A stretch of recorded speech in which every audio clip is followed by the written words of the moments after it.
Welcome back to another episode of It's Whatever, right? I'm your host, Jen. I've actually decided to try something a little different. Um, Instead of doing 4 podcasts a month, I'm actually just going to go down to 2. So pretty much like every other weekend, I guess, every other Sunday, which seems to somehow got into me producing and putting up my podcast. Usually, not usually, I wanted to do my podcasts on Friday and then have them uploaded Saturday morning. But that didn't really work out so well. It always seems like I get it done by Sunday anyways. And this way I find if I do it every other weekend for right now, be like a little bit better. Mostly because trying to keep up with the ideas on what to do each week is kind of a little hard at the moment, and so maybe if I try every other weekend, so 2 podcasts a month, that might be a little better for the show. What do you think? Feel free to comment down below especially if you're listening to this on YouTube. Go ahead and comment down below. We can always have chit chats in the comment section. But this week or this podcast, I'm not one of those huge conspiracy theorists, but I am actually into conspiracy theories. I actually find them things interesting. So, some of these conspiracies are kind of maybe heated debates in the comment section, if there is comments. But one of my conspiracies that I have in my head, that some of the things don't fit right to the whole story. One of those being September 11th. To me, some things don't add up to that day. Trigger warning on this episode, ? Because in my opinion, I feel like the whole day was completely set up by the government, totally government planned, and some things don't add up to that day whatsoever. Is mostly to the impacts of the buildings,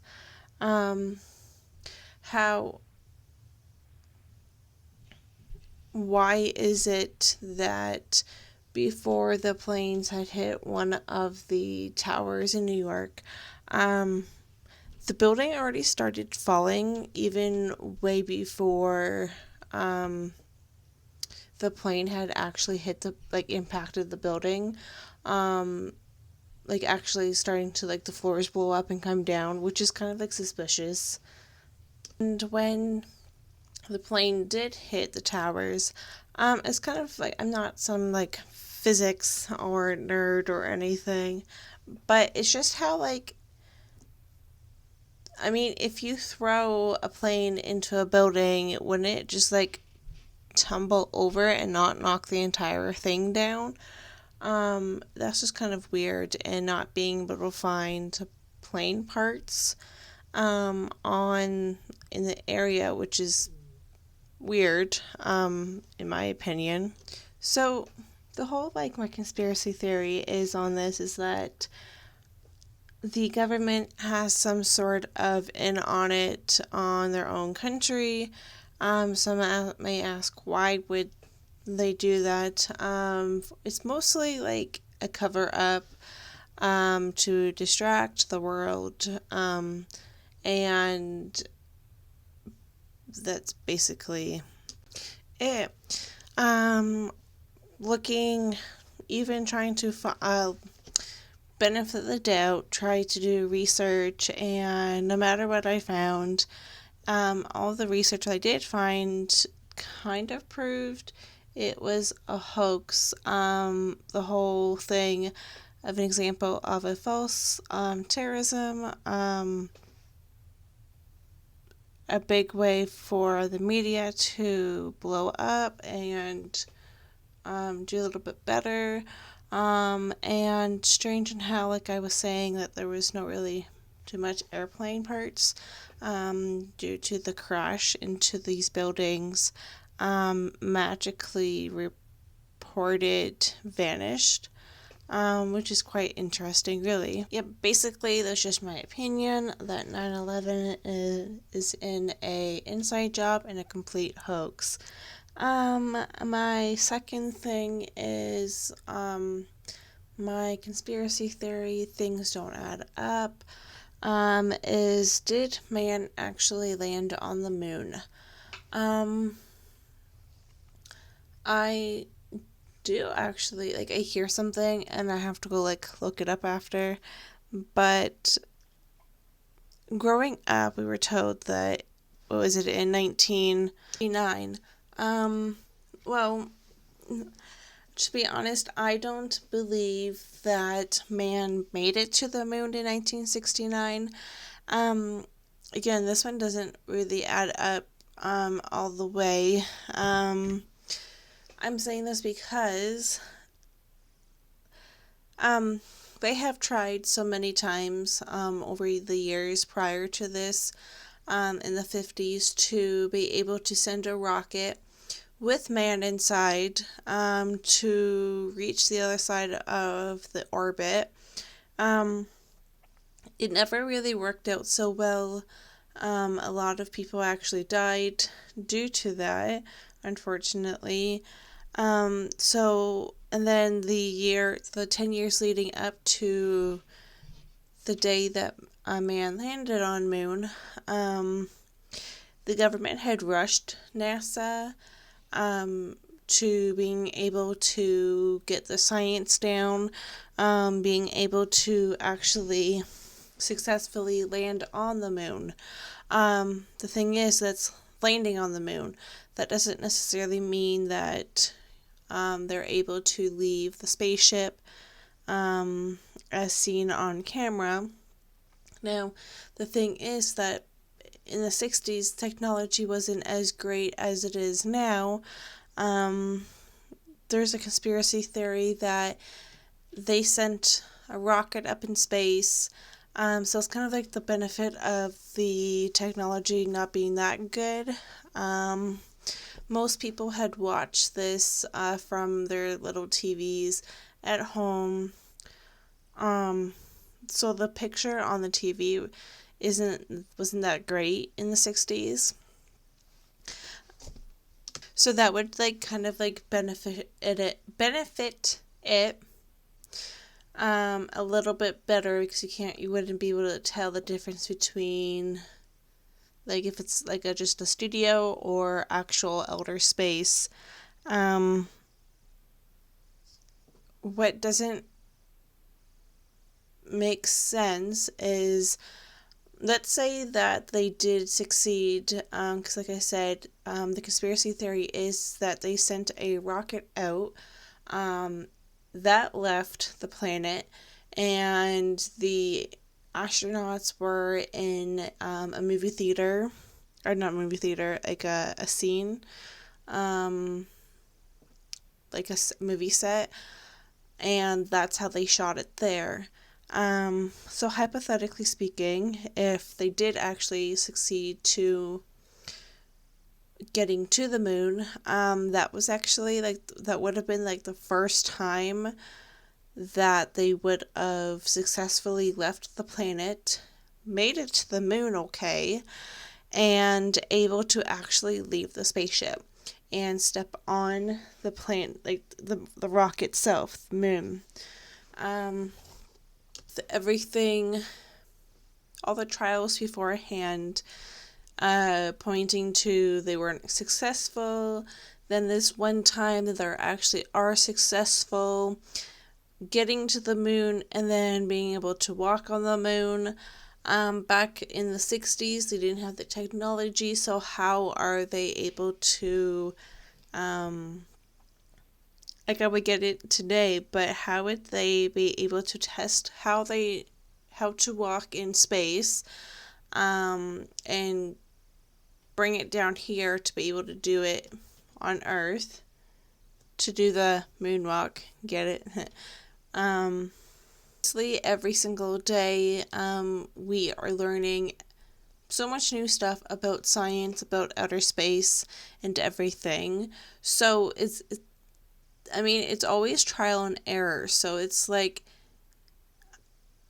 things don't add up to being able to get to the moon. So they're on the moon.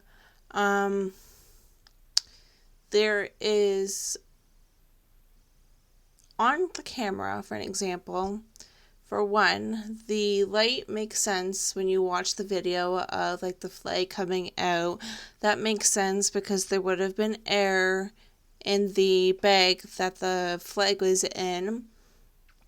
And considering there's really no gravity, no air like there is on Earth in space, that kind of makes sense. And then the light, for like the light aspect that we see, that would be from like the sun and the stars from around. That kind of does make sense. But what doesn't make sense is the fact of how are they able to capture film out in space. I would understand and how that would work today, but being able to get that to work back in the 60s, because space is like a new thing for them. So being able to get the technology correct on the first try, of succeeding to get to space is like question mark.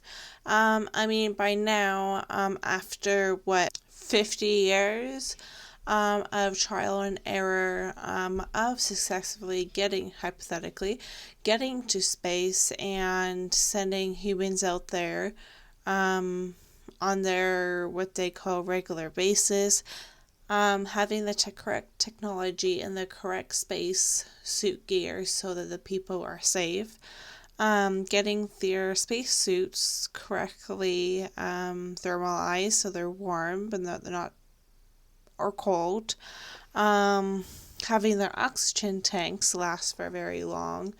There's like a lot of like question mark. And even if, and the other question part of this conspiracy theory, sorry if it's all over the place, is how are they getting back to Earth? Because down on Earth, we shoot them up, including our gravity and whatnot. So would that still work in space? Since there is really nothing pulling them, they're literally just hanging out, floating around. So did man actually make it to space in the 60s? Question mark.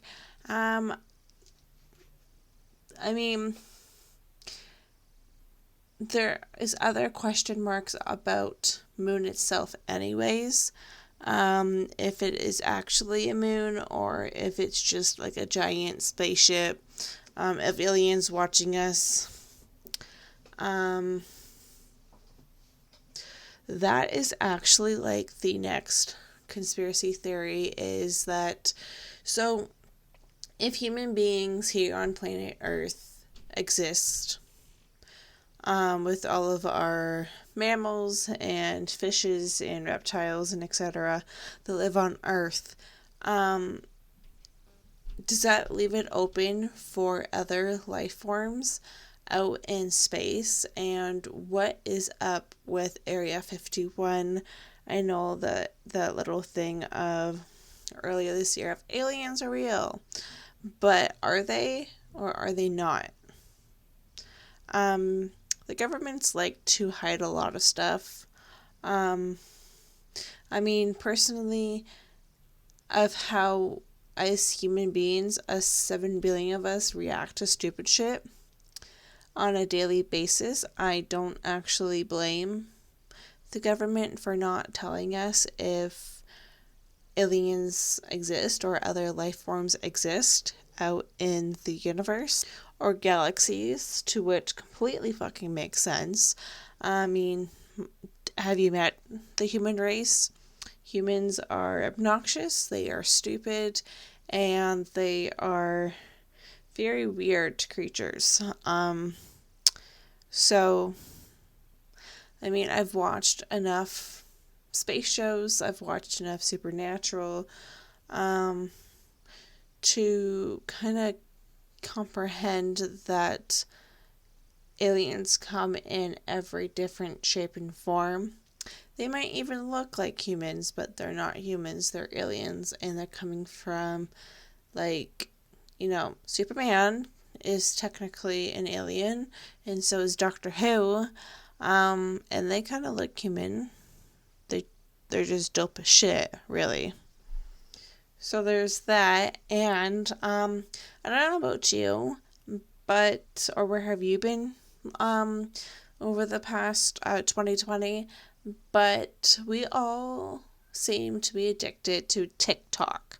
There was one TikTok that I'm now like, what the fuck? What? Okay. So, remember back in 2012 where they're like, yeah, the planet is going to end 2020, December 2020. Or was it December 12th? Or December 12th, 2012. Where the planet, or was it the 18th? I don't fucking know. Where the planet, we're all gonna die, okay? And that never actually fucking happened. Well, watch this video, and it pretty much said that in the 1500s, while they were changing over the calendars, they had lost about 12 years, about, 8 years, or 15 years, or something? No, 8 years, yeah. We lost about 8 years of the calendar. So wouldn't that make this 2012 and not 2020? So if we lost 8 years in the 1500s while we were switching over the calendars, that would make this 2012. And if that is true, then well, fuck. I guess we are fucked. But I don't know if that's actually a conspiracy theory, kind of why I may have saved that to the last, because it's like, well, we're still in this year, and there are 3 months left of this year, so, I mean, I can't tell you if this is a legit conspiracy, a hoax, or a what the fuck, until the new year hits. And there is another one that is kind of going around, and it's one of those like fence sitter ones.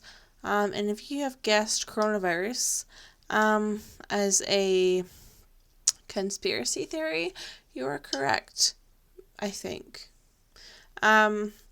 Because I believe it's real, in my opinion, but not everybody believes that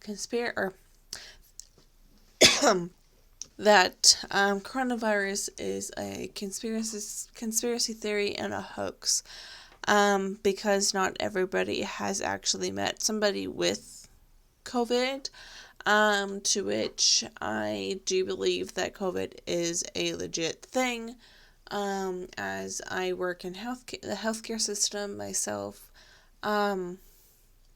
So please wash your hands, wear your fucking mask, and if you don't have to fucking go out, stay the fuck home, okay? I hope that don't get too much hate on today's podcast, but it's whatever, right? I don't actually care if you hate this video, or I don't know why I keep saying video. I don't really care if you don't like this podcast. If you listen to this far, I appreciate that you have, and you're still here. So I will be posting for now Maybe I go back to once a week, but I will just stick to the 2 videos a month. Um, if you guys have any comments that you want to do, comment down below if you're listening to this on YouTube, or don't, whatever. And don't forget to subscribe if you're new. Hit the like button, and if you enjoyed this video, please share it so everybody can share the same experience, or not. It's whatever, right? Whatever. Um, if you guys want to suggest a topic for next time, feel free to comment down below. I am always up for discussions on today's current podcast. I'm always down to chit chat, so just comment down below if you're listening. Otherwise, I will see you or talk to you next time. Bye.